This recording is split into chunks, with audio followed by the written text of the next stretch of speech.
રાજકોટના ધોરાજીમાં ભૂખી ગામનો ભાદર 2 ડેમ છલકાયો। સિઝનમાં બીજી વખત છલકાયો ભાદર 2 ડેમ। ઉપરવાસમાં વરસાદથી પાણીની આવક થતા ડેમ છલકાયો। ડેમ સંપૂર્ણ ભરાતા એક દરવાજો અડધો ફૂટ ખોલાયો। ધોરાજીથી પોરબંદર સુધીના ભાદર નદીના કાંઠાના ગામોને એલર્ટ કરવામાં આવ્યા છે। રાજકોટનો ભાદર 2 ડેમ છલકાયો છે। સિઝનમાં બીજી વખત આ ભાદર ડેમ છલકાયો છે। ઉપરવાસમાં ભારે વરસાદને કારણે ડેમમાં નવા નીરની આવક થઈ છે। રાજકોટના રાજાશાહી સમયનો લાલપરી ડેમ ઓવરફ્લો થયો। છેલ્લા 24 કલાકમાં 4 થી 5 ઇંચ વરસાદથી ડેમ ઓવરફ્લો થયો। રાજકોટના ગ્રામ્ય વિસ્તારમાં વરસાદથી ડેમમાં પાણીની આવક થઈ। લાલપરી ડેમ ઓવરફ્લો થતા ગ્રામ્ય વિસ્તારના તળ ઊંચા આવશે।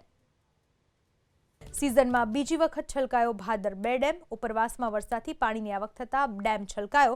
ડેમ સંપૂર્ણ ભરાતા એક દરવાજો અડધો ફૂટ ખોલાયો। ધોરાજીથી પોરબંદર સુધીના ભાદર નદીના કાંઠાના ગામોને એલર્ટ કરવામાં આવ્યા છે। રાજકોટનો ભાદર 2 ડેમ છલકાયો છે। સિઝનમાં બીજી વખત આ ભાદર ડેમ છલકાયો છે। ઉપરવાસમાં ભારે વરસાદને કારણે ડેમમાં નવા નીરની આવક થઈ છે।